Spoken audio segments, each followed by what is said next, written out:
নমস্কার। আপনারা সবাই জানেন আমার বাবা শ্রী শ্যামল চক্রবর্তী গত 6ই অগস্ট আমাদের ছেড়ে চলে গেছেন। তো বাবার শেষ ইচ্ছা ছিল চিকিৎসা শাস্ত্রের জন্য দেহদান। এই ইচ্ছের কথা উনি আমাদের অনেক সময় বলেছেন, কিন্তু কোভিড প্রোটোকলের জন্য আমরা ওনার সেই শেষ ইচ্ছে পূরণ করতে পারিনি। এই আক্ষেপ আমার ব্যক্তিগতভাবে সারা জীবন রয়ে যাবে। তো স্বাভাবিক পরিস্থিতিতে কেউ চলে গেলে আমাদের প্রথা হলো পারিবারিকভাবে একটি স্মরণ অনুষ্ঠান আয়োজন করা, কিন্তু এই পরিস্থিতিতে যদি আমরা স্মরণ সভার আয়োজন করি তাহলে ছোট করে করতে হবে, বেশি কাউকে ডাকতে পারবো না। আপনারা জানেন যে আমার বাবার অনুরাগী, সহযোদ্ধা, কমরেড, বন্ধু সারা রাজ্যে এমনকি সারা দেশেও ছড়িয়ে আছে। তো তাদেরকে একেবারে বাদ দিয়ে স্মরণ সভা করার ইচ্ছে আমাদের হয়নি। যখন পরিস্থিতি স্বাভাবিক হবে নিশ্চয়ই আমরা একটি স্মরণ অনুষ্ঠান করব, বড় করে, যেমন করে আমার বাবার ক্ষেত্রে হওয়া উচিত। কিন্তু তার আগে আমরা ভার্চুয়াল মাধ্যমে আয়োজন করেছি একটি ছোট্ট স্মরণ অনুষ্ঠানের, শ্যামল স্মরণে বন্ধুরা। এই অনুষ্ঠানটির প্রথমে গান গাইবে আমাদের বিশেষ বন্ধু স্পর্শা সেনগুপ্ত আর তার মা সুনিতা সেনগুপ্ত।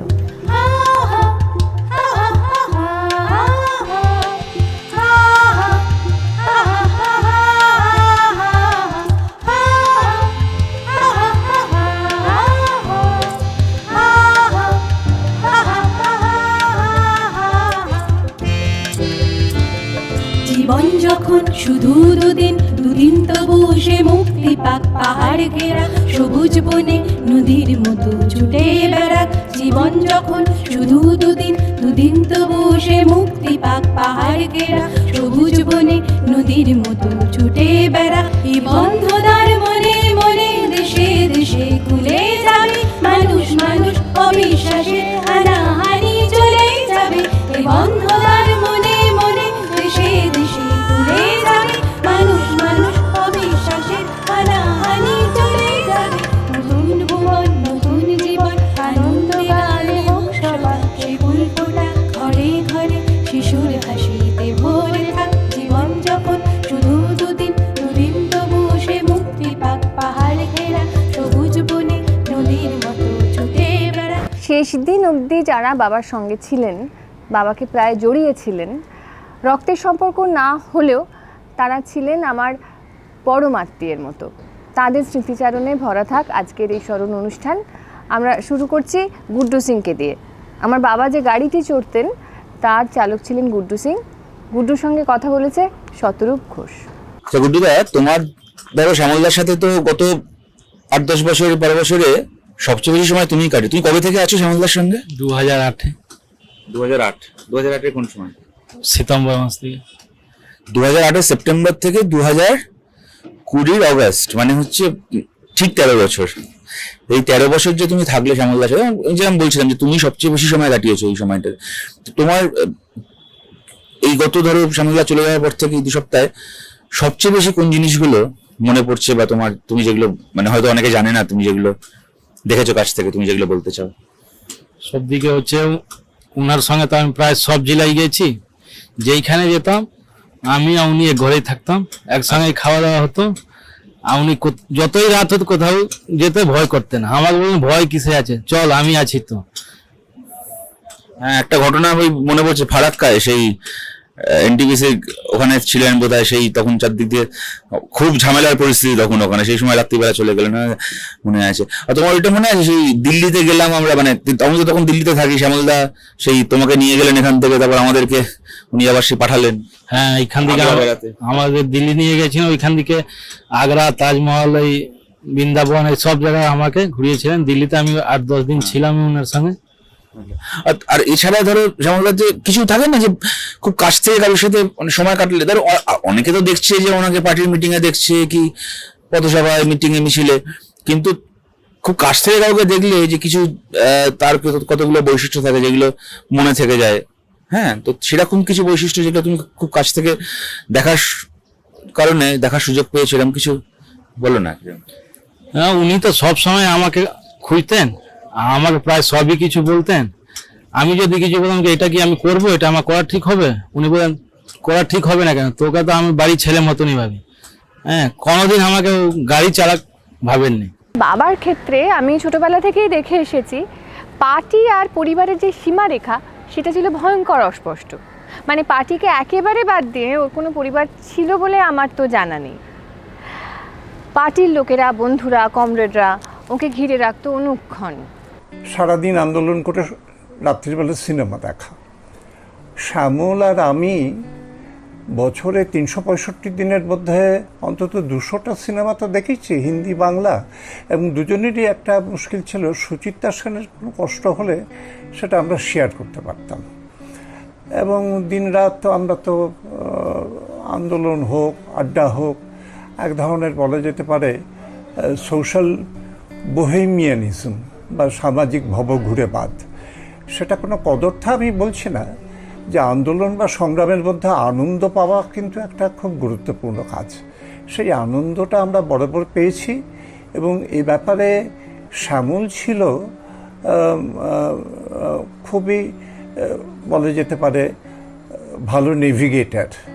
অর্থাৎ সংগ্রামের সমুদ্রের মধ্যে কি করে বাইতে হয় নৌকা, আমাদেরকে তুলে নিয়ে নৌকায়, সে ব্যাপারে খুব ওস্তাদ সে ছিল। সেই জন্য শ্যামলের কথা ভোলা অসম্ভব।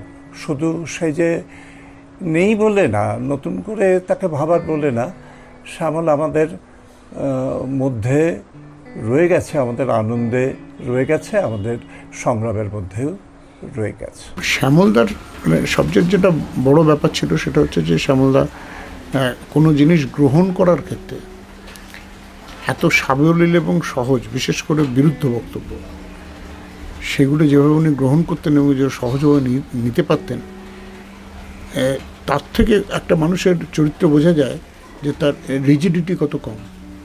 2007 সাল আমাদের বিভিন্ন কারণে এই রাজ্যের বেশ কিছু নাট্য ব্যক্তিত্ব, বিভাস চক্রবর্তী, অশোক মুখোপাধ্যায়, তারা বিভিন্ন সভায় এই ওনাদের যে দল, যে বামপন্থীদের সম্পর্কে নানা বক্তব্য রাখছেন, এবং সেই বক্তব্যগুলো মোটেই প্রীতিকর বক্তব্য নয়।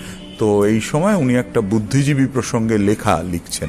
তা আমি ওনাকে বললাম গিয়ে যে এই আমি সভায় শুনে এলাম এরকম বক্তব্য রাখছেন, তো আমার কিন্তু মনে হয় যে অশোকবাবু কিংবা বিভাসবাবুর নাম উল্লেখ করে একটা খুব শার্পলি ওনাদেরকে সমালোচনা করা উচিত। তো উনি বললেন, কি বলছো, ওনাদের যে অবদান, তোমরা তো অনেকটাই জানো না, ওনাদের যে অবদান, বামপন্থী প্রগতিশীল সংস্কৃতি বলতে এখন তোমরা যা বোঝো তা অশোকদা, বিভাসদা ছাড়া ভাবা যায়। ফলে এগুলো, এই যে টুকরো টুকরো কথা, এ থেকে কিন্তু অনেক কিছু শেখার আছে।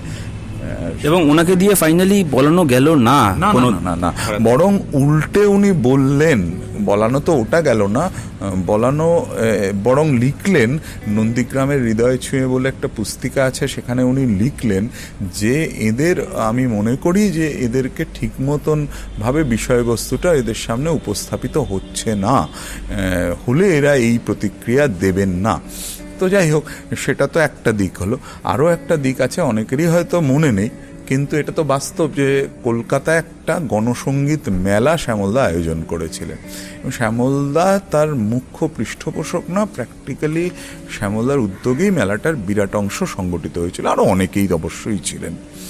তো সেখানে ভ্যালিডিক্টরি সেশনে একজন প্রতিষ্ঠিত শিল্পী তিনি বললেন যে আমরা এই গণসঙ্গীত মেলা দেখে লোককে বোঝাতে পারলাম করে যে এই যে কবির সুমনের যে সমস্ত সংস্কৃতি, তার থেকে আমাদের গণসঙ্গীতের সংস্কৃতি অনেক অনেক ওপরে। উনি তার জবাব, কবির সুমন অপরিহার্য নয়, ওনাকে বাদ দিয়েও আমরা অপরিহার্য নন, ওকে বাদ দিয়েও করা যায়। যদিও ওই আমরা যে ক্যাসেটটা বার করেছিলাম সেই গণসঙ্গীত মেলার উপলক্ষে, সেখানেও কবির সুমনকে আমরা গান গাইতে বলেছিলাম, উনি গেয়েও ছিলেন, কিন্তু এই কথাটা উঠে আসে একটা বিচ্ছিন্ন মন্তব্য হিসেবে। জবাব দেওয়ার, মানে জবাব না বলতে পারি, একটা সমাপ্তি ভাষণের শ্যামলদা বললেন, এবং সেই কথাটা আমাদের অনেক প্রজন্মকে হয়তো মনে রাখতে হবে। উনি খুব দৃঢ়ভাবে বললেন, কবির সুমনের কোনো দায় নেই, আপনার রাজনীতিকে এগিয়ে নিয়ে যাওয়ার, সেই রাজনীতি আপনাকেই করতে হবে। কিন্তু কবির সুমনের গানের মধ্যে, কবির সুমনের সৃষ্টির মধ্যে যদি প্রগতিশীলতার, সাম্রাজ্যবাদ বিরোধিতা, সামন্ততন্ত্র বিরোধিতা, মানে পৃথিবীর ভালোর কোনো চিহ্ন যদি ওখানে থাকে, তাহলে আমাদেরই সবচেয়ে আগে এগিয়ে সেই চিহ্নগুলোকে গ্রহণ করতে হবে। শ্যামলদার কন্ট্রিবিউশন টুয়ার্ডস মুভমেন্ট দুটো ক্ষেত্রে আমি ভীষণভাবে দেখেছি এবং আমি কৃতজ্ঞ। আমি মনে করি যে সেটা মানে একটা দিশারি, এক গ্রামীণ শ্রমজীবী জনগণ সম্বন্ধে ওনার যে লেখা, আমি ওনার সঙ্গে 1 মাস ছিলাম কেরালায়। সে সময় আমি তখন তো এত এইসব মেল ফেলে এত সেইভাবে আসতো না, সবটাই মূলত ফ্যাক্স ইত্যাদিতে পাওয়া যেত। সেই ফ্যাক্সের কাগজ জোগাড় করে আনা এবং সেইটা ওনার পড়াশুনো, কলকাতায় উনি ফোন করে বলতেন ওনার কি চাই। আমরা যেখানে যে হাসপাতালটা ছিলাম সেখান থেকে বেরোনোর কথা না, কিন্তু আমার বিশেষ পারমিশন ছিল ওনার কাগজগুলো আনার জন্য ইত্যাদি। তো সেইটা একটা অসাধারণ কন্ট্রিবিউশন, যেটা তখন কেউ মানেনি, আজকে সবাইকে মানতে হচ্ছে। যে গ্রামে ট্রেড ইউনিয়ন না করলে চরিত্র পাল্টাচ্ছে। এখানে ট্রেড ইউনিয়ন ছাড়া আর কোনো বিকল্প নেই, কারণ যে কৃষককে আমি সংগঠিত করতে যাচ্ছি সে 3 মাসের জন্য তার কৃষকের চরিত্র, 9 মাসের জন্য শ্রমিকের চরিত্র। এই নিয়ে শেষ থেকে শ্যামলদার মানে অসাধারণ একটা কাজ আছে। আরেকটা হচ্ছে সবচেয়ে সংকটের সময় যখন ঘর থেকে বেরোনো যাচ্ছে না, 1650-1700 অফিস ভেঙে দিয়েছে তৃণমূল, জ্বালিয়ে দিয়েছে, দখল করে নিয়েছে, কমরেডদের মারছে, এলাকাছাড়া করছে। সেই সময় বিপিএমওর পরিকল্পনা, Bengal platform of mass organisation, সবগুলো সংগঠনকে নিয়ে কুচবিহার থেকে কাকদ্বীপ একটা ছক ভাঙা একটা আন্দোলন করলেন, যার করে আবার যারা ডিসেন্ট্রালাইজড হয়ে যাচ্ছে আবার এক জায়গায় ফিরে এলো। এই দুটো, এবং ফিরে এলো মানে নিজের, তারা ব্রিগেডের মাঠে ফিরে এলো না, নিজের পাড়ায়, নিজের গ্রামে, নিজের বুথে ফিরে এলো। একদম যেখান থেকে বিযুক্ত হয়ে যাচ্ছিল সেখানে আবার নতুন করে সে যুক্ত হলো। এই দুটো ঘটনা আমার কাছে খুবই সিগনিফিকেন্ট মনে হয়েছে। একজন নেতার মতো ভূমিকা উনি পালন করেছেন।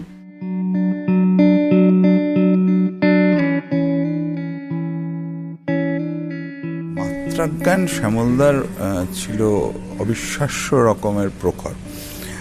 আমি একটা যেমন বলতে পারি যে আমাদের সঙ্গে উনি তো বিমানদার সঙ্গে, বিমান বসুর সঙ্গে দীর্ঘদিন কাটিয়েছেন।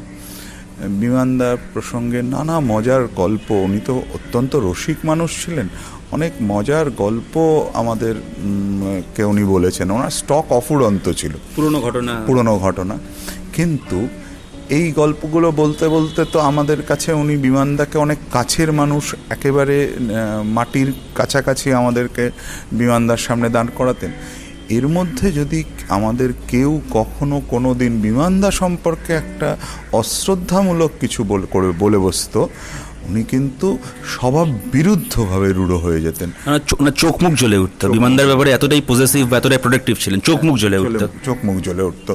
এই যে মাত্রা জ্ঞান এবং এই যে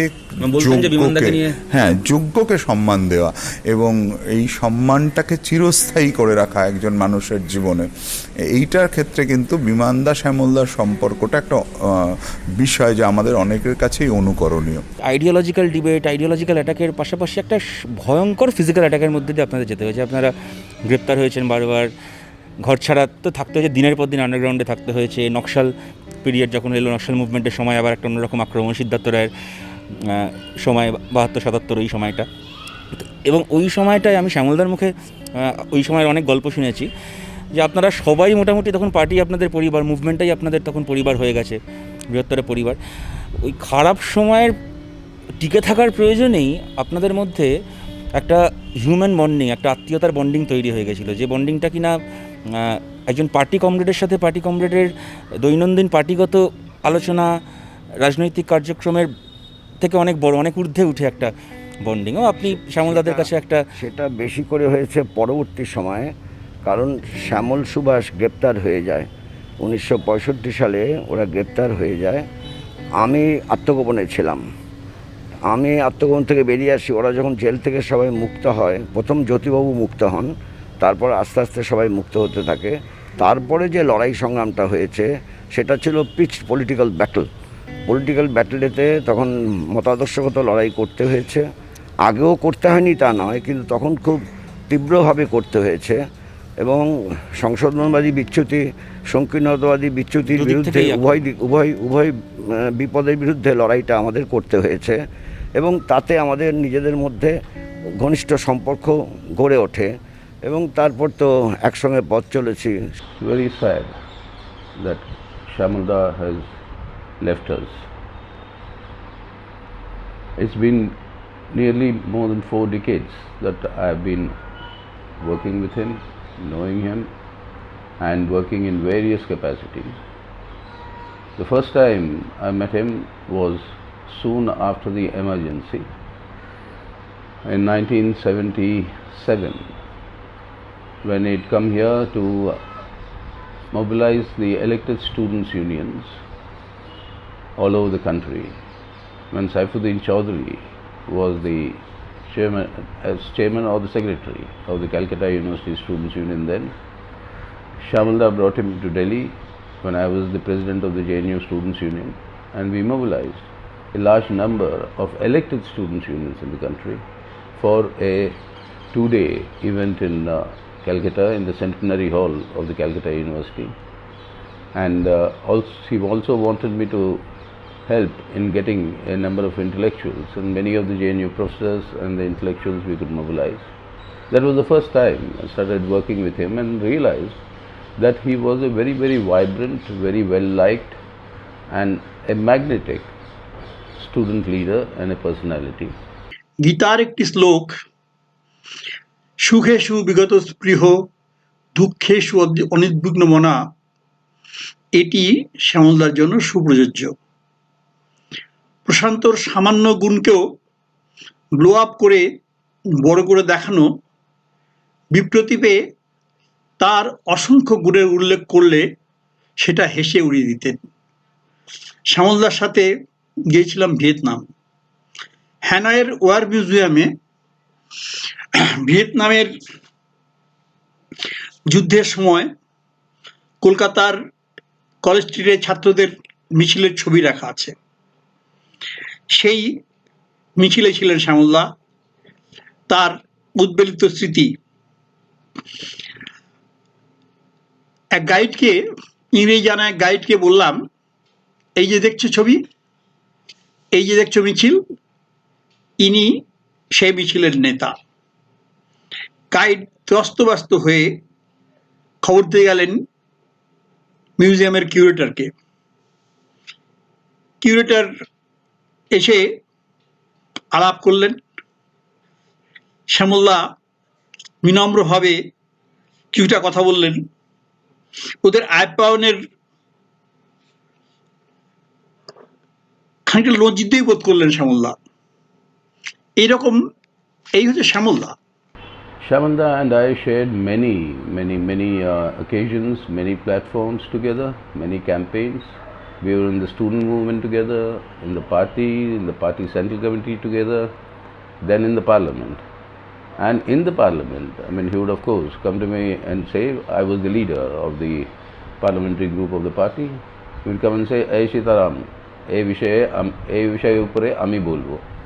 আমি বললাম, নিশ্চয়ই শ্যামলদা, আপনি যদি বলতে চান তো দেন হি উড কাম এন্ড সে, কিছু পয়েন্টস আছে তো বলে দাও আমাকে, আর আমি এটাতে বলবো। And we shared a huge degree of rapport in the parliament, and we shared many historic things that were done at that point of time. तू जिंदा है तू जिंदगी के जीत पे यकीन कर, अगर कहीं है स्वर्ग तो उतारना जमीन पर। ये गम के और 4 दिन, सितम के और 4 दिन, ये दिन भी जाएंगे गुजर गए 1000 दिन।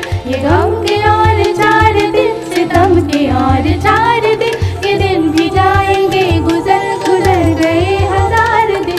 कभी तो होगी इस चमन पे भी बहार की नजर, अगर कहीं है स्वर्ग तो उतारना जमीन पर।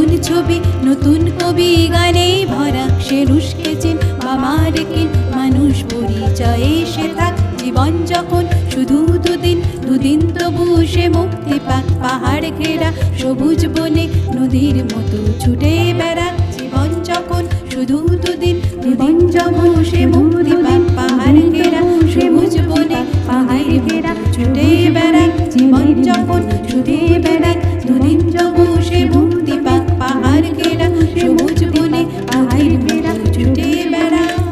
অনেকে হয়তো ভাবছেন যে আমরা এই অনুষ্ঠানের নাম কেন দিয়েছি শ্যামল স্মরণে বন্ধুরা। আসলে আমার সঙ্গে তো বটেই, আমার থেকে ছোট আমার পরের প্রজন্ম বা আমার সমবয়সী অনেকের সঙ্গেই আমার বাবার সম্পর্ক ছিল বন্ধুর মতো। সেই জন্য খুব আশ্চর্য লাগলো এটাই সত্যি যে আমার আর আমার বাবার অনেক কমন ফ্রেন্ড ছিল। তাদের সঙ্গে বাবা এমনভাবে জড়িয়ে থাকতেন, এমন নিবিড় বন্ধুত্বের বাঁধনে বন্দি থাকতেন যে আমার মাঝে মাঝে খুব হিংসে হতো। আমি বলতাম যে ওরাই তো তোমার আসল, আমি তো কুড়িয়ে পাওয়া। শেষের দিকে বাবার সাথে আমার সম্পর্ক খানিকটা পাল্টে যায়, আমি বাবার গার্জিয়ান হয়ে উঠি। তো বাবার সেটা একদম পছন্দ ছিল না। একবার আমার মনে আছে উনি সদল বলে দিল্লি যাবেন, বাবার শরীর খারাপ। তা আমি বললাম যে বাবা আমি একটু তোমার সঙ্গে যাই, তোমার দেখভাল করবো। তো উনি ভীষণ রেগে গেলেন, বললেন যে কেন, তুমি গেলে তো আমি বোর হব, আমি বন্ধুদের সঙ্গে যাব, মজা করতে করতে যাব, নেপাল যাবে আমার সঙ্গে, আমি আড্ডা মারবো। এইরকমই ছিলেন আমার বাবা। ওনার সঙ্গে আমার নৈকট্যের বড় কারণ হচ্ছে যিনি সবাই তো সব কিছুতে স্যাটিসফাইড হয় না, বা অনেকের ওপর এমন অনেক কিছু ঘটে তার জীবনে যখন সে একটু নিজেকে আইসোলেটেড ফিল করে। আমি দেখেছি যতজন এইরকম কর্মরেটকে আমি দেখেছি, খুঁজে খুঁজে শ্যামলদা তাদের বের করেছেন, করে তাদেরকে সঙ্গে টেনে এনেছেন এবং বলেছেন মানে ভয় কিরে তোর পাগলা, আমি তো আছি। এবং তাকে আবার নতুন করে সংগঠনে যুক্ত করার ব্যাপারে যা যা করার দরকার করেছেন, কোথাও কোথাও ঝুঁকি নিয়ে করেছেন। শ্যামলদা তো আমার দাদাদের মধ্যে একজন। এখানে যাদের বিমানদা, শ্যামলদা, বুদ্ধদা, এই যে দাদা কয়েকজন আছে আমার, তার মধ্যে দাদা হয়তো অনেককে বলি আমরা, কিন্তু দাদা ভাইয়ের সম্পর্ক যদি বলেন তাহলে শ্যামলদা। অনেকের বেলায় তাই, আমার বেলায় তাই। তো ওর সবচেয়ে বড় ব্যাপার ছিল যে উনি খুব চট করেই কোনো দূরত্ব বজায় না রেখে, উনি আমার অনেক সিনিয়র নেতা, কিন্তু দূরত্ব বজায় না রেখেই উনি মিলিয়ে নিতে পারতেন। আমার বাবাকে যারা একটু চেনেন তারা জানেন আমার বাবার চরিত্রের অন্যতম সম্পদ ছিল ওর হাস্যরস বা সেন্স অফ হিউমার।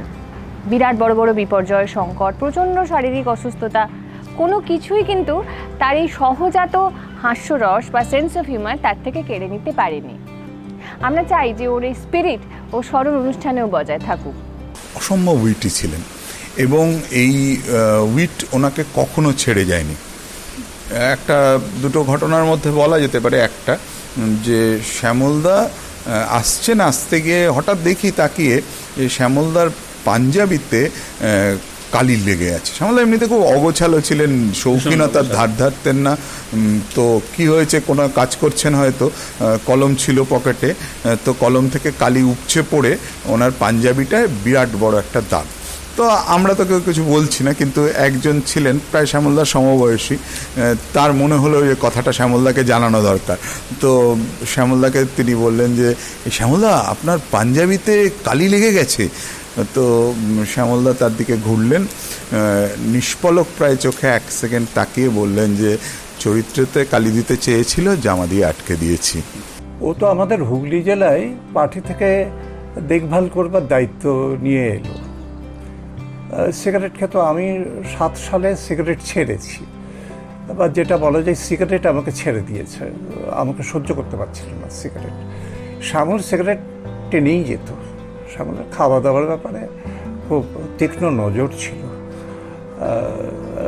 তা শ্যামল একদিন, আমি সিগারেট ছাড়ার পরে আমি আমাদের পার্টির সম্পাদক মণ্ডলীর ঘরে সিগারেট খাওয়া বন্ধ করে দিয়েছিলাম। কেউ হয়তো খেত, বাইরে গিয়ে খেত, আমার সামনে খেত না। শ্যামলের আমি পাশাপাশি বসতাম। শ্যামল একদিন ফাট করে সিগারেট ধরল। আমি বললাম তুই এখানে সিগারেট ধরলি কেন? এখানে সিগারেট খাওয়া অ্যালাউড না। বলে আমি সেক্রেটারির পারমিশন নিয়েছি। আমি তো সিনিয়র মোস্ট কমরেড, তুই বাইরে গিয়ে খা। তো বাইরে গিয়ে খেয়ে এসে বলল জানতাম না, দেখ পার্টি সংগঠন সম্বন্ধে আমিও ক্লাস নিয়েছি, তুইও ক্লাস নিয়েছিস, যে পার্টি সেক্রেটারির উপরে কোনো সিনিয়র মোস্ট কমরেডের আলাদা অধিকার বা ক্ষমতা রয়েছে। ঠিক আছে, কম খাওয়াই তো ভালো। তারপরও চলে যাওয়ার পরে দেবুকে বললাম, তুই ওকে অনুমতি দিয়েছিস কেন? বললো, আমি তো পাশে শুনছি, আমাকে বলেইনি শ্যামল এই ধরনের মধুর মিথ্যে কথা বলার ওস্তাদ ছিল। ইয়াং শ্যামল তো একটু ভিন্ন রকমের ছিল, ও হাসি ঠাট্টা ইত্যাদি এসব করতে পারত, নিজে না হেসে অপরকে হাসিয়ে একদম মানে কাত করে দিত, এরকম একটা অবস্থা। এই গুণটা ওর আমি প্রথম থেকেই দেখেছি। আপনারা অনেকেই শুনেছেন, পড়েছেন যে আমি বাবার একমাত্র সন্তান, কিন্তু সেটা আসলে পুরোপুরি ঠিক না। মানে বায়োলজিক্যালি অবশ্যই আমি একমাত্র সন্তান, কিন্তু বাবার ছেলে মেয়েরা কিন্তু অনেক চতুর্দিকে ছড়িয়ে আছে, যাদেরকে বাবা নিজের ছেলে মেয়ে বলেই পরিচয় দিতেন। তো সেরকমই একজন পহেলি সাহা। পহেলিকে বাবা কি বলে পরিচয় দিত, আমরা সেটা একটু পহেলির কাছ থেকে শুনি। ছোট মেয়ে মূলত বলতো, বাট ব্যাপারটা হচ্ছে যে মানে এরকম ইনসিডেন্ট হয়েছে যে শ্যামলদা তো যেহেতু অভিভাবকের মতো দেখতেন, ছোটো মেয়ের মতো স্নেহ করতেন, এবং বিভিন্ন জায়গায় গিয়ে হয়তো কেউ জিজ্ঞেস করতো এটা কে আপনার সাথে, আমার মেয়ে অবলীলা করে সে হয়তো জানে শ্যামল চক্রবর্তী, তিনি এটাও জানেন তার একটা মেয়ে আছে চক্রবর্তী। এটা মানে না উষতী চক্রবর্তী আছে বাট এটাও একটা ছোট মেয়ে, এই হিসেবে আমি পরিচিত হয়েছি অনেকের কাছে। অ্যান্ড এই শ্যামলদাই মানে ওনাকে অভিভাবক হিসেবে এত কাছ থেকে পেয়েছি, মানে যেই শ্যামলদাকে আমরা লিডার হিসেবে স্টেজে দেখেছি, ওরকম বক্তৃতা দিতে, বইতে পড়েছি, তার ইতিহাস পড়েছি, তাকে অভিভাবক হিসেবে কাছ থেকে পেয়েছি একটা ছোট সময়ের জন্য হলো না, সেটা অনেক বড় পাওনা আমার কাছে। মানে পোস্ট অপারেশন সিচুয়েশনে যখন আমি ছিলাম ওনার কাছে, প্রতিটা মুহূর্তে শুধু লিডার হিসেবে ওনা মানে কিছুটা লিডার হিসেবেও বলতেন, কিছুটা অভিভাবক হিসেবেও। মানে আমি কখন ওষুধ খাচ্ছি, এই তুই টাইম মতো ওষুধ খাসনি, আবার এটাও হচ্ছে যে দুপুরবেলা বই পড়ছি না। বলে দিই, পহেলি একটা খুব বড় অপারেশন হয়, এবং তারপরে অনেকদিন পহেলি আমাদের বাড়ি ছিলেন আমার বাবার তত্ত্বাবধানে। আর আমার প্রবলেম হলো, আমি তো সত্যি অনেক বড় হয়ে গেছি, বাবার সাথে আমার সম্পর্কটা একটা পয়েন্টের পরে পাল্টে যায়, মানে আমি অভিভাবক হয়ে গেছিলাম, এবং বাবা মোটেও সেটা পছন্দ করতেন না, আমার গার্জিয়ানশিপ একদম উনি পছন্দই করতেন না। কিন্তু পহেলি তো শান্ত মেয়ে, বাবার কথা শুনতো, তো বাবার ওর উপর অভিভাবক হতে পেরে বাবা যার পর নাই খুশি হয়েছিলেন। তো কিরকম অভিভাবক ছিলেন আমার বাবা, তো ভালো, নরম গরম দুটো মিলিয়ে। মানে হচ্ছে ওই বললাম না, ওষুধ না খেলেও বকা দিতেন যেরকম, তেমনি দুপুরবেলা কি হচ্ছে, কি পড়ছিস, তোরা কি বই পড়েছিস কলেজের সময়, না মানে সামনে এই পড়ছি, কিচ্ছু পড়িসনি, একদম কোনো বই পড়া হয়নি, নেই এই বইগুলো পড়।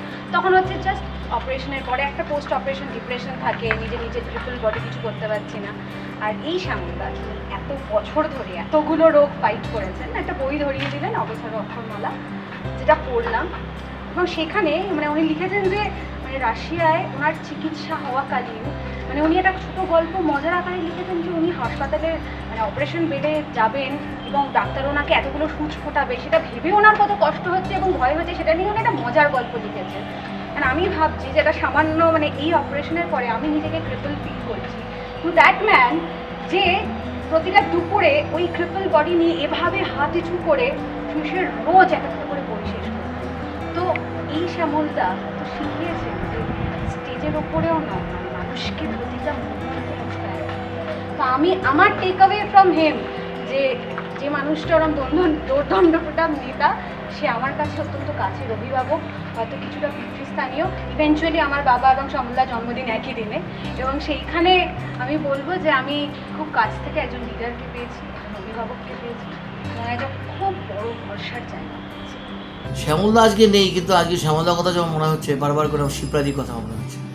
শ্যামলদা এবং শিবরাদি দুজনেই ছাত্র আন্দোলনের একসাথে আমরা কাজ করেছি, কিন্তু শ্যামলদার মতো শিবরাদিও কিন্তু খুবই হালকা মানুষ, খুব দিল খোলা, দুজনেই দিল খোলা। আমার দুজনকে দেখে মনে হতো মেড ফর ইচ আদার। তখন ছাত্র আন্দোলনে মহিলা নেতৃত্বের মানে মহিলারা যারা ছিল, মানে এসএফআই কর্মী মহিলা, আমি 2-3 জনের কথা বলতে পারি। শ্যামলী তো ছিলই, আর শিখা আর শিপ্রা মেধাবী ছাত্রী, ছাত্র আন্দোলনের নেত্রী, দুজনই দেখতে খুব সুন্দর। আর ওই বয়সটা তো ভালোবাসাবাসির সময়,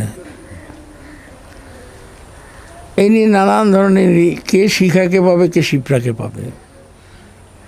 যদি বলো একটা স্নায়ু যুদ্ধ ছিল সেই সময়। শ্যামলদা একটা স্নায়ুযুদ্ধে জিতলেন। সুন্দরী ছিল শিপ্রা, আর শ্যামলবাবুর তো চেহারাটা খুব হ্যান্ডসাম ছিল, বাটা তোর মতো। শিপ্রাকে জয় করলেন না, শিপ্রা শ্যামলবাবুকে জয় করলে আমি জানি না। খুব ভালো যুগলবন্দি হয়েছিল।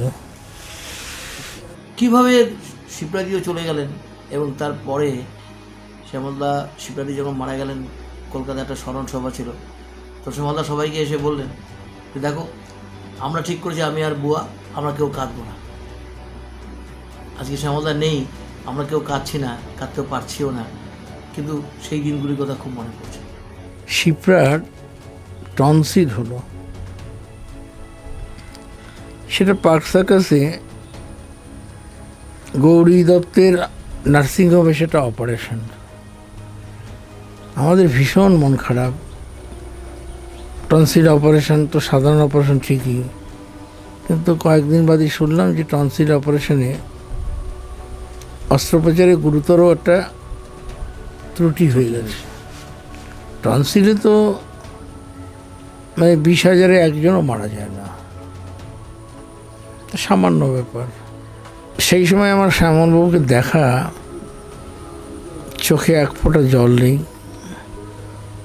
শান্ত, ভেতরটা তো জ্বলছে, তার বহিঃপ্রকাশ নেই। আর ডাক্তারের অবহেলার জন্য শিপ্রার মৃত্যু, সেই জন্য তখন এক ফোঁটা ক্ষোভ প্রকাশ করতে আমি দেখিনি। আমরা কিন্তু ক্ষোভে ফেটে পড়ছিলাম।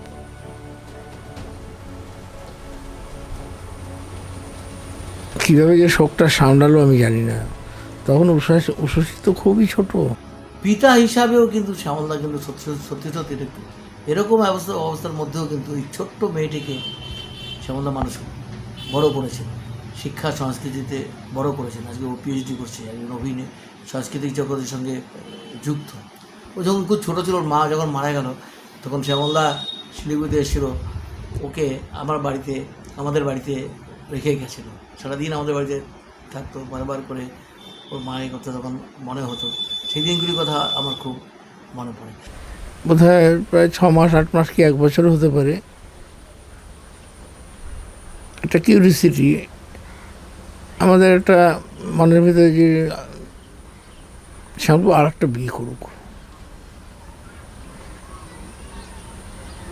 তো এমনি কথা বলতে বলতে একদিন জিজ্ঞেসই করে ফেললাম, আর একটা জীবন সঙ্গিনী খুঁজুন। শ্যামলবাবুর কথাটা আমার এখনো মনে আছে। সবাই তোমরা বলছো আর একটা বিয়ে করতে, আমি কি শিপ্রাকে খুঁজে পাবো? আমি তো শিপ্রাকে পাবো না। আমি উষসী কি মানুষ করবো, উষসীর ভেতর থেকে আমার শিপ্রা ফিরে আসবে। ও তো আমাদের দুজনেরই সৃষ্টি।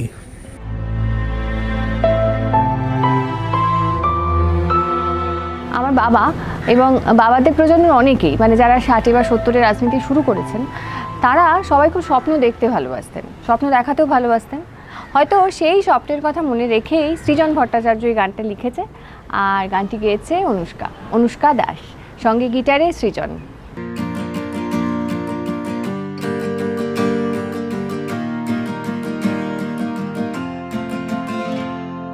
এসো হে বন্ধু, গানে গানে বলা যাক না, ছড়িয়ে দেব সে শিকল ভাঙার মন্ত্র। আমার চেতনা এখনো ভোলে না বলতে, রাষ্ট্র সে তো এখনো শোষণ যন্ত্র। আমার দেশেও সকলে খেতে পায় কি বন্ধু, এ দেশ তোমারও, তুমি কি ভাবছো? সময় চলেছে, সামনের দিকে চলবে, জানালার কাছে বৃথাই করেছো মাপছ। এখনো অনেক পথ হাঁটা বাকি, হয়তো এখানেই সব শেষ নয় যেন বন্ধু। আমাদের চোখে নতুন ভোরের স্বপ্ন, রাত্রির পথ হোক না যত বন্ধু। এখনো অনেক পথ হাঁটা বাকি হয়তো, এখানে সব শেষ নয় যেন বন্ধু, আমাদের চোখে নতুন ভোরের স্বপ্ন, রাত্রির পথ হোক না যত বন্ধু। দিগন্তে কারা আমাদের সাড়া পেয়ে, 7টি রঙের ঘোড়ায় চাপায় জিন, তুমি আলো আমি আধারের আলবে, আনতে চলেছি লাল টুকটুকে দিন। শ্যামলদার তোমার ওপর একটা নির্ভরশীলতা আমি দেখেছি, তা হচ্ছে তোমার রান্নার ওপর নির্ভরশীলতা। মানে তোমার রান্নার নিশ্চয়ই অনেক গুণমুগ্ধ আছে পৃথিবীতে, কিন্তু সত্যি শ্যামলদার মতো একজন অ্যাপ্রিসিয়েটার তোমার রান্নার আমার বিশ্বাস তুমিও খুব কম পেয়েছো। এবং আমি তোমার সাথে একটা জিনিস জাস্ট শেয়ার করছি, বহু সময় আমারও যেহেতু শ্যামলদার সাথে অনেকটা সময় কেটেছিল, আজ 10-12 বছরে, তুমি জানো, ধরো শ্যামলদার বাড়িতে কখনো খাচ্ছি, কখনো অন্য কোথাও আমরা খাচ্ছি, কোথাও একটা কিছু রান্না হয়েছে, শ্যামলদার খুব পছন্দ হয়েছে রান্নাটা। শ্যামলদার একটা রান্নাকে অ্যাপ্রিসিয়েট করার একটা প্যারামিটার ছিল এইটা, যে দারুণ করেছে রে, এ তো পুরো মনে হচ্ছে নেপালের হাতের রান্না। মানে একাধিকবার আমি তোমায় বলছি, নেপালদা গত 10-12 বছরে আমি যে এইটা কতগুলো ঘটনা রিকালেক্ট করতে পারি, আমি তোমায় এখন গুণে শেষ করতে পারবো না। তো তোমার কিছু মেমোরি এই খাওয়া রান্না সংক্রান্ত কিছু আছে, বা মানে আছে তো অবশ্যই, মানে কোনো একটা ইনস্ট্যান্টলি মনে পড়ছে তোমার? অনেক অনেক, শেষ করা যাবে না। সে নিয়ে ঝগড়া, খেতে ভালো লাগছে আমাকে আরেকটু দাও, আমি বলছি না দেবো না, কারণ পরে আরেকটা আইটেম আছে, আপনি এত খাবেন না। ভীষণ ভালোবাসতেন খেতে, স্বাদে এবং পরিমাণে। বিমানদা সেই সময়কার কোনো একটা দুটো অ্যানেকডোট, যেমন শ্যামলদার মুখে আমি একটা ঘটনা প্রচুর শুনেছি, তা হচ্ছে পায়েস নিয়ে একটা ঘটনা। শ্যামলদা বারবার বলতেন আপনার কথা। সেটা ব্যাপার হচ্ছে, শ্যামল পায়েস খেতে খুব পছন্দ করতো। এখন যে এমন হয়েছিল একবার, শ্যামলের এক বোন মারা গেছে, সেই বোন মারা গেছে অনেক পরেই মারা গেছে। একবার আমাদের সম্মেলন হচ্ছে, সম্মেলনেতে শ্যামলের বোন সে পায়েস নিয়ে এসেছিলো। মা বলে দিয়েছেন মণিদা খাবেন আর বিমানদা খাবেন, আর কেউ কিন্তু খেতে পাবে না। তা আমি শ্যামলকে বললাম ঢাকনাটায় আমাকে দিয়ে দাও, তুমি বেশিটা খাও। হ্যাঁ, তা পায়েস কখনো হলে পরেতে বা কেউ দিলে আমি ভাগ রেখে দিতাম শ্যামলের জন্য, এটা ছিল আর কি। আমি বলতাম শ্যামলকে ফোন করে বলো এখানে এসে পায়েসটা খেয়ে যায় যেন। শুধু পায়েস না, মিষ্টিও থাকলে মিষ্টিও আমি বলতাম রেখে দাও, ফ্রিজে ঢুকিয়ে রাখো। শ্যামল শুনছি কালকে আসবে, কালকে আসলেই ফোন করে যোগাযোগ করো, কালকে পারলে কালকে, দেন পরশু দিন এসে খেয়ে যাবে। আমি একবার দিল্লিতে, উনি বলেছিলেন নেপাল চুনো মাছের ঝাল খাওয়াতে পারো। আমি যে আপনি কি আমার সঙ্গে ইয়ে করছেন, আমি এখন কলকাতায় আপনার চুনো মাছ কিনতে যাবো, এখানে কোথায় চুনো মাছ পাবেন? শুনেছি সরোজিনী নগরে পাওয়া যায় বা চিত্তরঞ্জনে পাওয়া যায়, কিন্তু চিত্তরঞ্জন মার্কেটে যাওয়া মানে তো 1.5 ঘন্টা 3 ঘন্টা 500 গ্রাম চুনো মাছ কেনার জন্য তো আমি ভাবতে পারি না। আমার যে হবে না, চলুন কলকাতায় চলুন, দেখা যাবে। এই রিলেশনটা পার্টিগত, পারিবারিক, ভাই দাদা ভাই, কী ব্যাখ্যা আমি করতে পারবো না। সেই জেনারেশনের একটা অদ্ভুত ছিল যে পার্টির ভেতরে বিভিন্ন যখন বিতর্ক তৈরি হতো, কেন জানি না, কেউ কারোর সঙ্গে আলাপ করতাম না, কিন্তু আমরা নিজেরা সহমত হয়ে যেতাম। চিন্তার ঐক্য, ভাবনা চিন্তার মধ্যে একটা যেন মেলবন্ধন ঘটে যেত। 64 সালে পার্টি ভাগের ঘটনা যদি বলো, সেই সময় এইরকম চীন ভারত সীমান্ত সংঘর্ষের সময় আমরা কিন্তু তখন একইভাবে ভাবনা চিন্তা। তার পরবর্তীকালে যদি বলো 96 সালে জ্যোতি বসুর প্রধানমন্ত্রীর বিষয়, এই সমস্তগুলো যখন পার্টির ভেতরে অভ্যন্তরে আপনারা এক অবস্থানে আছেন, বিভিন্ন প্রশ্ন, কোনোদিন আমাদের মধ্যে কিন্তু দ্বিমত হয়নি। আর একটা নাম শ্যামলদার নাম উচ্চারণ করলেই যে নামটা চলেই আসবে, তা হচ্ছে সুভাষ চক্রবর্তী। তোমার মনে আছে একটা ঘটনা, সুভাষদা তখন চলে গেছেন, কয়েক সপ্তাহ কেটে গেছে, তারপরে সেই সময় একটা ঘটনা ঘটেছিল। শ্যামলদা সে আমাদেরকে বলছিলেন যে আমার সাধারণত এরকম হয় না, কিন্তু সুভাষ চলে গেছে, এখনও সুভাষের নাম উচ্চারণ করলে আমার চোখ দিয়ে জল পড়ছে, মানে, এবং it was so unlikely of শ্যামলদা বললেন যে কি মনে হয় বলো তো, আমাদেরকে কাউন্সেলিং করাতে হবে আমাকে। একদম মানে এতটা একদম অদ্ভুত ঘটনা। শ্যামলদা কিন্তু নিজের একদম শ্যামলদা নিজেকে কিন্তু দারুণ আবেগ সংযত মানুষ বলে এমনি পরিচিতও ছিলেন এবং পারতেনও।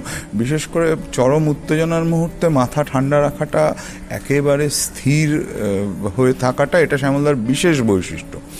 কিন্তু সুভাষদার ক্ষেত্রে এর ব্যতিক্রম ঘটেছিল, এবং বেশ কয়েকদিন এই যে তুই এরকম বললি যে আমার চোখ থেকে জল পড়ছে কেন বলো তো, এই সুভাষের কথা মনে এলেই আমার চোখ থেকে জল পড়ছে। আমাকে কি একটা কাউন্সেলিং করাতে হবে? এটা 1 নম্বর বিষয়। 2 নম্বর বিষয় যেটা খুব ইন্টারেস্টিং এই প্রসঙ্গে আমার মনে আছে, যে আমার একবার শ্যামলদার কাছে গেছি, সেখানে সুভাষদার আসার কথা। তো আমাকে উনি বলেছেন যে সুভাষ এলে একটু আমাকে খবর দিও। তো আমি কি করেছি, আমি প্রায় সিঁড়িটার কাছে গিয়ে দাঁড়িয়ে আছি যে সুভাষদা এলেই। শ্যামলদার কাছে না বলতে, মানে ওই একই জায়গাতে সুভাষদারও আশেপাশে কোথাও একটা আসার কথা। তো মানে শ্যামলদা চেয়েছে, উনি সুভাষদা আসছেন শুনে শ্যামলদা ঠিক করেছেন যে তাহলে আমার সাথে আমার কিছু দরকার আছে, মানে ওই একই বাড়িতে ওনার আসার কথা, ঠিক শ্যামলদার কাছে আসাটা আমার বলাটা ভুল হলো। এখন ওখানে সুভাষদা, আমি দেখছি সুভাষদা সিঁড়ি দিয়ে নামছেন, উঠছেন না, মানে আমার আসার আগেই উনি চলে এসছেন এবং ওনার কাজটা সেরে নিয়ে উনি বেরিয়ে পড়ছেন। তো আমি কি করলাম, আমি বললাম যে সুভাষদা, শ্যামলদা আপনাকে একটু দাঁড়াতে বলেছেন। বলে আমি দৌড়ে শ্যামলদার কাছে চলে গিয়ে বললাম যে আমি সুভাষদাকে এইটা বললাম, বলে দাঁড় করিয়ে রেখেছি সিঁড়িটার মুখে। উনি একেবারে ধরফর করে উঠলেন, ধরফর করে উঠে বললেন, এ কি তুমি সুভাষকে আমার নাম করে দাঁড় করিয়ে রেখেছো? দাঁড়াও বলেই উনি দৌড়ে, মানে ওনার পক্ষে যেরকম দৌড়ানো সম্ভব সেই রকমভাবেই প্রায়, তো উনি গিয়ে সুভাষদার সঙ্গে কথা বললেন এবং আমিও নিজের একটা শিক্ষা পেলাম। সেই শিক্ষাটা হলো, শ্যামলদা তখন তত্ত্বগতভাবে সুভাষদার থেকে কমিটি পর্যায়ে উপরের কমিটিতে আছেন, কিন্তু হৃদয়ের আত্মিক যে সম্পর্কটা সেটা ঠিক এতটাই আন্তরিক, এতটাই গভীর যে আমি তার নাম করে সুভাষদাকে দাঁড় করিয়ে রেখে দিয়েছি। এইটাই তার কাছে মনে হয়েছে যে এইটা একটা খুব কীরকম যেন বিসদৃশ্য ঘটনা ঘটছে, আমার এখনই ওখানে চলে যাওয়া দরকার যত দ্রুত পারি। তো এর মধ্যে থেকে আমি একটা শিখেছি যে কমিটি নির্ধারিত হয় না, সম্পর্কের যে নিরিখগুলো এগুলো কমিটির দ্বারা নির্ধারিত হয়। এবং রেসপেক্ট, মানে শ্যামলদা সুভাষদা সমবয়সী ছিলেন, সহকর্মী ছিলেন, কিন্তু সুভাষদার প্রতি শ্যামলদার রেসপেক্ট একদম। সুভাষদার না থাকাতে যে অপূর্ণতা আমার কাছে ছিল, কারণ সুভাষ শ্যামল তো একটা ব্র্যান্ড। একজন চলে গেল, হাতে রইল, সবটা মিলে পুরো ব্র্যাকেটটায় ভরে গেলেন শ্যামলদা। আমরা যারা সেই যুগে এসেছি, আমরা কার কাছে যাব? বিমানদা অনেক বড় নেতা, যাই বিমানদার কাছে, যাই না তা না, কিন্তু শ্যামলদার যে স্বাভাবিক বা সুভাষদার যে স্বাভাবিক ব্যাপার ছিল যে তাদের কাছে যা খুশি বলা যায়, পারলে খানিকটা ঝগড়াও করা যায়। বিমানদার সঙ্গে তো ঝগড়া করতে পারবো না। আমার বাবা রাজনীতিবিদ ছিলেন, এটা সবাই জানেন, কিন্তু সবাই যেটা জানেন না সেটা হলো বাংলার সাংস্কৃতিক জগতের সঙ্গে তার কিন্তু একটা নিবিড় সম্পর্ক ছিল। একটা সময় এই জগতের বেশ কিছু গুণী মানুষকে সমবেত করে একটি সংগঠন তৈরি হয়, তার নাম হয় তুনির। আমার বাবা তার অন্যতম পৃষ্ঠপোষক ছিলেন। বাবা খুব থিয়েটার প্রেমী ছিলেন। সমকালীন সময়ে এমন কোনো ভালো থিয়েটার নেই যেটা আমার বাবা দেখেননি বা দেখতেন না। সেই সুবাদে এই জগতের বেশ কিছু ব্যক্তিত্বের সঙ্গে তার খুব নিবিড় যোগাযোগ, আত্মিক যোগাযোগও তৈরি হয়। থিয়েটার দেখার ক্ষেত্রে ওই রকম কোনো বাদ বিচার করব, বরং যে থিয়েটারটা জনপ্রিয় হয়েছে কিংবা ভালো রিভিউ পেয়েছেন, কি বক্তব্য আছে, এরকম কোনো ব্যাপার না। ব্রাত্য বসুর নাটক নিজে গিয়ে দেখেছেন এবং আলোচনা করেছেন। বারবার এই কথা বলতেন। আমি মানে শ্যামলদা চলে যাওয়ার 2 সপ্তাহ আগেও একটা কথা প্রসঙ্গে শ্যামলদাকে বলতে শুনেছি যে ব্রাত্য বসুর মতো প্লে রাইট হয় না। মানে এই যে উদারতা, এই যে মানে এই উদারতা, চন্দন, আমাদের চন্দনের নাটক দেখতে যাওয়া, এটা হচ্ছে শুধুমাত্র যে চন্দনকে স্নেহ করতেন বলে না, এগুলো ওনার মনে হতো যে চন্দনের যে গ্রুপ, একটা পাওয়ারফুল অ্যাক্টার্স আছে, সেটা দেখব। এরকম অনেক থিয়েটার দল, দেবশঙ্কর হালদারের নাটক, যেখানে যে নাটক হয়েছে, এমনকি সেটা যদি সামাজিক নাটকের প্রেক্ষাপট ছাড়িয়েও অন্য কোনো বিষয়ে নাটক হয়, উনি যেতেন। এবং তোর সবচেয়ে জরুরি কথাটা যেটা উঠে এলো সেটা হচ্ছে যে থিয়েটার ফ্রেটার্নিটির লোকজন, শুধু থিয়েটার ফ্রেটার্নিটি না, আর্টিস্ট ফ্রেটার্নিটির লোকজন, এদের সঙ্গে সম্পর্কের ব্যাপারে একটা আশ্চর্য, কি বলবো, মানে বলা যেতে পারে এদের সকলের প্রতি একটা অসম্ভব প্রীতির সম্পর্ক ছিল। বট বৃক্ষের ছায়া যেমন রে, মোর বন্ধুর মায়া তেমন রে, ও কি ও বন্ধু কাজল ভ্রমরা রে। কমরেড শ্যামল চক্রবর্তী বয়সে আমার থেকে অনেকটা বড় হলেও আমার বন্ধু ছিলেন।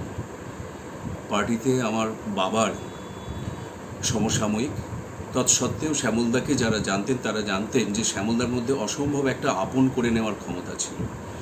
তো সেই জন্য শ্যামলদাকে ছোট থেকেই জানি, বাড়িতে দেখেছি। ওনার পাড়া নলতা, আমার পাড়া পাশের পাড়া মডার্ন পার্ক। তারপর কলেজ জীবনে যখন মতিঝিল কলেজে ভর্তি হয় তখন জানতে পারি যে শ্যামলদা মতিঝিল কলেজেরও ছাত্র ছিলেন। তো সেই জন্য শ্যামলদাকে নিয়ে আমাদের একটা গর্ব ছিল যে পার্টির অত বড় নেতা, মন্ত্রী, সাংসদ ছিলেন, জেল খেটেছেন সাধারণ মানুষের কারণে, আমাদের খুব গর্ব ছিল। বাড়িতে এসেছেন। তো আমার সাথে সখ্যতাটা হচ্ছে আমি যখন থিয়েটারে ঢুকে পড়ি ৯ দশকের গোড়াতে। 3 জন বামপন্থী মানুষ, অনেকেই থিয়েটার দেখতে আসতেন, গুণী মানুষরা সবাই এখনও থিয়েটার দেখতে আসেন। তাদের মধ্যে 3 জন বামপন্থী নেতা আমার একেবারে মনে আছে, গুরুদাস দাশগুপ্ত, অধ্যাপক জ্যোতিপ্রকাশ চট্টোপাধ্যায় এবং কমরেড শ্যামল চক্রবর্তী আসতেন আমাদের সঙ্গে ঘন্টার পর ঘন্টা। সবাই বড়দের সাথে গল্প করে, আমাদের সাথে, ছোটদের সাথে। আমরা যারা পোস্টার লাগাই, বোমা কাটা পেরেক দিয়ে সেট তৈরি করি, ফ্লাই নাট লাগাই, তাদের সাথে শ্যামলদার অসম্ভব সখ্যতা ছিল। শ্যামলদা ঘন্টার পর ঘন্টা থিয়েটার নিয়ে আলোচনা করতেন এবং খুব ভালো বিশ্লেষণ করতে পারতেন চরিত্র নিয়ে। আমার এই শেষ যে থিয়েটারে কাজ ছায়াবৃতা, সেটাও দেখতে এসেছিলেন নিজে টিকিট কেটে, এবং দীর্ঘক্ষণ মন দিয়ে শুনতেন এবং আলোচনা করতেন। দীর্ঘদিন ওনার সঙ্গে আমার কোনো যোগাযোগ ছিল না। আমার অসুস্থতার সময় সবচেয়ে আগে, সবচেয়ে বেশি আমি কাছে পেয়েছি শ্যামল কাকুকে। শ্যামল কাকু আরও অনেক মানুষকে জড়ো করার ক্ষমতা ধরতেন, এবং শ্যামল কাকুর যে নেতৃত্বের, শ্যামল কাকুর যে জায়গাটা, যেটা ওনার একটা অন্যতম তত্ত্ব বলা যায়, যে একজন ক্ষেতমজুর কখন শ্রমিক হয়ে যায়, কখন, আজকে সেই কথাগুলো বলার নয়, কিন্তু আজকেই আমার মনে হয় যে এই কথাগুলো বলার জন্য শ্যামল কাকুর থাকার খুব দরকার ছিল। এখন এই মুহূর্তে যখন লকডাউনের রাজনীতি চলছে, অতিমারির রাজনীতি চলছে, তখন শ্যামল কাকুর খুব দরকার ছিল। শ্যামল কাকু আমার সঙ্গে সারা জীবনই থাকবেন, থেকেছেন আগে। 2008 সাল থেকে যেভাবে আমরা ঘনিষ্ঠ হতে পেরেছিলাম, আমি মনে হয় যে আমি আর একবার আমি অভিভাবকহীন হয়ে পড়লাম। শ্যামলদার কাছে যখনই গিয়েছি কখনো মনে হয়নি যে আমরা একজন খুব বড় মাপের নেতার কাছে এসেছি, যেটা মনে হতো একজন খুব বড় মনের মানুষের কাছে গিয়েছি, যার কাছে গিয়ে সব কথা নির্দ্বিধায় বলা যেত। শ্যামলদারা যখন বামপন্থীরা সরকারে ছিল, সেই সময় শ্যামলদার কাছে গিয়ে আমরা যেভাবে বামপন্থী সরকারের সমালোচনা করেছি, আজকে যেটা প্রায় অসম্ভব যারা ক্ষমতায় আছেন তাদের কাছে গিয়ে তাদের সরকারের সমালোচনা করা। এই যে উদারতা, কথা শোনার যে মন, এটা অনেক বড় মাপের মানুষ না হলে হয় না এটা। আরেকটা যেটা বলবো যে শ্যামলদার মতো মানুষরা একটা অভিভাবকের মতন ছিলেন আমার কাছে। আমার বাবা যেরকম, জেঠু যেরকম, যে খুব গভীর সংকটের সময় যার কাছে গিয়ে দাঁড়ালে যেখানে আশ্রয় পাওয়া যায়, যার স্নেহ ভালোবাসা পাওয়া যায়, যেটা অনেক জোর দেয় মনে, সেরকম একটা ছাতার মতো ছিলেন শ্যামলদা। যে খুব যে নিয়মিত যোগাযোগ ছিল সেরকম তো নয়, কিন্তু এটা বুঝতে পারতাম যে কোথাও একটা নিজের মানুষ আছে, একটা খুব ভরসার জায়গা আছে, যে কোনো সময় তার কাছে যাওয়া যায়। তো শ্যামলদার চলে যাওয়াটা তার যে যারা কমরেড আছেন, যারা কর্মী আছেন, সহকর্মী আছেন, তাদের কাছে অনেক বড় লস। এই সময় শ্যামলদার চলে যাওয়াটা এই রাজনীতিতে, গোটা সমাজের পরিপ্রেক্ষিতে, এই সময়ের নিরিখে অনেক বড় লস। আর আমার কাছে এই সব কিছু সত্যি, তারপরেও যেটা বলবো যে আমার ব্যক্তিগত স্তরে একটা মানুষ যাকে আমি খুব নিজের মানুষ মনে হতো, খুব কাছে একজন মানুষ মনে হতো, আমার অভিভাবক মনে হতো, আমি তাকে হারিয়েছি। আমি শ্যামলদাকে মিস করব। আমার বাবা পরলোক বা পরজন্ম কোনো কিছুতেই বিশ্বাস করতেন না। উনি বিশ্বাস করতেন মানুষ বেঁচে থাকে তার কাজের মধ্যে দিয়ে। আমিও বিশ্বাস করি আমার বাবা বেঁচে থাকবেন তার কাজের মধ্যে দিয়ে। আমি বাবাকে মনে রাখবো প্রিয়তম বন্ধু হিসেবে, মনে রাখবো চূড়ান্ত প্রতিকূল পরিস্থিতিতে তার হার না মানা স্পিরিটের জন্য, মনে রাখবো শেষ দিন অবধি নিজের বিশ্বাসে অবিচল থাকার জন্য। আমাদের গান ব্যারিকেড ভাঙা উঠবে, শত সহস্র ভাঙা চোরা বুকে ফিরবে, পূব দিগন্ত লাল হয়ে গেলে ওই সে সোনালি ডাঙার চিল বন্দরে ফিরবে, সবার জন্য এই পৃথিবীর গান গাই, শনিত কণায় শিকল ভাঙার মন্ত্র, ঝড় তুলে দিন বদল হবে বন্ধু, আসবে তোমার আমার সমাজতন্ত্র। এখনো অনেক পথ হাঁটা বাকি হয়তো, এখানে সব শেষ নয় যেন বন্ধু, আমাদের চোখে নতুন ভোরের স্বপ্ন, রাত্রির পথ হোক না যত বন্ধু, এখনো অনেক পথ হাঁটা বাকি হয়তো, এখানে সব শেষ নয় বন্ধু, আমাদের চোখে নতুন ভোরের স্বপ্ন, রাত্রির পথ হোক না যত বন্ধু, রাত্রির পথ হোক না যত বন্ধু, রাত্রির পথ হোক না যত বন্ধু। কোভিডের জন্য বয়স্ক লোকেদের বেরোনো বারণ ছিল, তো আমার বাবা আমার শাসন শুনতেন না, ত্রাণের কাজে যেতেন। আমি বারণ করলে বলতেন যে আমার 78 বছর বয়স হয়ে গেছে, আমি কি অমর হব? যতদিন বাঁচবো আমি মানুষের বিপদে মানুষের পাশে সাহায্যের হাত বাড়িয়ে বাঁচবো, অথর্ব হয়ে বিছানায় শুয়ে শুয়ে বাঁচবো না। সেই কথা রেখেছেন বাবা, শেষ দিন অবধি নিজের মতো করে নিজের শর্তে বেঁচেছেন আমার বাবা।